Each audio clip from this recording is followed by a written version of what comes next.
వారు సంపాదించిన సంపాదన ఎవరి కోసం వచ్చింది? ఇది ఇలా ఎంతగానో ఆస్తు సంపాదించుకుని వారు ఏం పట్టుకపోయినారు? వారికి కూడా కుమారులు లేరు, వారికి ఎవరు లేరు కదా. ఎవరు తిన్నా బంధువులు లేకపోతే గవర్నమెంట్ ప్రభుత్వం స్వాధీనం చేసుకుంది.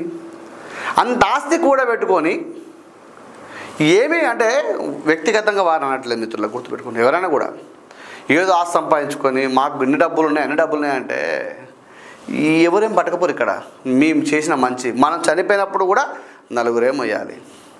ఆ నలుగురు సంపాదించుకున్నంత కాలం నువ్వెన్ని కోట్లు 4 కోట్లు సంపాదించుకున్నా కూడా నీకు అవసరం ఆడిన రోజు ₹1 ఇస్తున్నా కూడా ఎవడు వచ్చి నీ పాడ మొయ్యడు, ఎవడు కూడా. ఇక్కడ గుర్తుపెట్టుకోండి, మనం చనిపోయినప్పుడు నలుగురు మంచి చెప్పాలి. అరే గొప్పగా బతికిండు రాజులాగా, చాలా అద్భుతమైన మనిషిని చెప్పేటోడు కావాలి. చనిపోయినప్పుడు నలుగురు మోస్తుడు కావాలి. ఎంత సంపాదించుకుంటే ఏం లాభం, ఏం పట్టకపోతే ఏం లాభం? మీ ఇక్కడ గమనించి ఎంతోమంది చరిత్రలో ఎంతోమంది గొప్ప వాళ్ళు ఏమీ పట్టకపోలేదు.